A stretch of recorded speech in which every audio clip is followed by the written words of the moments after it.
Bonsoir, bienvenue sur notre chaîne RITV. Donc, comme vous le saviez déjà, c'est l'école de la réussite et de l'innovation. Donc, dont le slogan est la réussite est au bout de l'effort. Alors, ce soir, nous voulons poser encore quelques techniques de mémorisation plus faciles, n'est-ce pas, à nos cadets, à nos enfants et consorts. Donc, pour cela, nous voulons parler ce soir de la phrase simple. Ok? Donc, dans la phrase simple, nous allons comprendre simplement qu'il y a ce qu'on appelle des propositions qui constituent la phrase simple. Il y a des termes qui constituent la phrase simple. Et dans tout ça, on va comprendre en fait qu'une phrase simple n'est simplement qu'une proposition indépendante. Alors, on y va, c'est parti. Donc, on va parler premièrement des types de propositions. Nous allons voir que la phrase simple est constituée de types de propositions qui peuvent être créées via la fonction sujet. Par déjà la fonction sujet qui est la plus simple de toutes les fonctions qu'on en aura. Elle comprend deux parties ou deux termes, le sujet et le verbe, qui celui-ci va simplement dire ce que fait ou ce qui arrive au sujet. Un exemple, elle crie, voilà, donc on voit elle qui est le sujet et le verbe crier. Les sons s'enlacent. Il parle. Ce sont des exemples pour illustrer ce que nous venons de dire. Donc ici, ce sont simplement des méthodes pour vous permettre de mieux comprendre la phrase simple. Deuxièmement, nous voulons également parler des types de propositions. En deuxième position, nous avons la proposition créée par la fonction complément. Celle-ci en a trois parties, donc le sujet, le verbe et le complément du verbe. Pour trouver le complément du verbe, on pose la question après le verbe. Et la question, c'est simplement quoi? Donc, voici un peu. On va prendre un exemple. Christopher retient son souffle. Donc, après le verbe c'est retenir. Christopher retient quoi? Son souffle. Donc, le complément du verbe, c'est son souffle. Ainsi de suite. Il ouvre le piano, et elle parle du voyage, etc. Vous pouvez vous exercer. Et nous, on continue pour le troisième type de proposition, qui est simplement la proposition créée par la fonction attribut du sujet. Celle-ci aussi comprend trois parties, dont le sujet, le verbe et l'attribut du sujet. Voilà, exemple. Il est seul. Les esprits sont ennemis. Une remarque très importante dans la proposition créée par la fonction complément et la proposition créée par la fonction attribut du sujet, nous avons ici trois parties, ok, qui sont simplement le sujet, le verbe, le complément pour le second, le sujet, le verbe pour l'attribut pour le troisième. Ceux-ci peuvent se combiner. Ah, j'aime ça.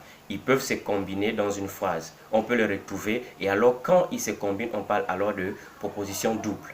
Ok? On parle alors de doublure. Alors on va voir un exemple. Les deux esprits sont quelquefois. Ici simplement, quelquefois est le complément de temps, de son. Ok? Là alors on est dans ce qu'on appelle le type de proposition créé par la fonction complément. Et deuxième type de proposition, d'exemple, on a les deux esprits sont ennemis, qui est ici simplement l'attribut. Ici, sont ennemis, joue simplement le rôle de attribut de esprit. Voilà. Donc, en fait conclusion, on peut dire que, qu'elle soit à deux ou trois termes, la proposition que nous venons d'étudier constitue une phrase simple que l'on appelle encore proposition indépendante. Ok. Donc, deuxièmement, nous voulons parler des thèmes. Les termes de la phrase simple. Quand on parle de phrase simple, on parle aussi de la proposition indépendante pour comprendre les groupes, peut comprendre des groupes de mots plus ou moins importants. Exemple, une sauterelle tombe. On va tenter de comprendre ce que les termes nous disent. Simplement, on a des types de termes, les termes qui, n'est-ce pas, vont se rapporter au sujet pour enrichir la phrase ou créer des branchements, de plusieurs branches à la phrase. Un exemple, on peut voir simplement que ces branchements, n'est-ce pas, ces rallongements, cet enrichissement peut se faire via des adjectifs épithètes. Une grosse sauterelle verte tombe, comme exemple, peut se faire également par le complément du nom ou des appositions, donc que l'on mette des adjectifs qualificatifs ayant des virgules, voilà, qui sont vraiment très cohérents. Par exemple, une grosse sauterelle verte, virgule, aux longues antennes, virgule, aux cuisses charnues, charnu veut dire dur, tomba. Ok, voilà, donc on voit ici qu'il y a des appositions, des virgules un peu partout, et tout ça, ça crée la syntaxe, la cohérence de la phrase simple ou encore la proposition indépendante. Deuxièmement, on peut avoir des termes compléments où le terme attribut peut aussi s'enrichir, avoir des branchements, des rallongements. On a un exemple, une sauterelle tombe, les pieds, les pattes repliées. Une sauterelle tombe, les pattes repliées. Une sauterelle tombe, les pattes repliées autour de son corps. Autour de son corps n'est simplement que le complément, voilà, qui se rattache aux repliés, aux pattes repliées. Voilà, donc ici simplement on a complément, mais cependant en amont on avait un type de fonction, de attribut de sujet. Voilà, donc ce sont des termes.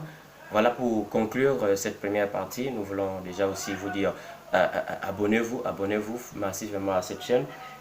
Ayez le temps de commenter, d'apprécier, de visualiser les vidéos. Si vous avez des propositions à nous faire selon quoi que ce soit, donc quelle que soit la discipline, allez-y, laissez-nous des commentaires et nous vous y répondrons avec la force que nous en aurons. Donc pour conclure, nous dirons simplement que quoique considérablement enrichi, cette proposition conserve toujours le même nombre de thèmes, soit le sujet, le verbe, le complément, deux fois aussi l'attribut. Ok? L'enregistrement de ces propositions, de ces groupes de mots, l'enregistrement par ces groupes de mots ne change pas la composition fondamentale de la proposition ou de la phrase simple. Alors c'est ici que cette première partie prend fin. Nous voulons ici vous inviter à vous abonner, à liker, à nous écrire également. Et laissez-nous des commentaires, et que là où vous êtes, que cela vous soit utile. Merci.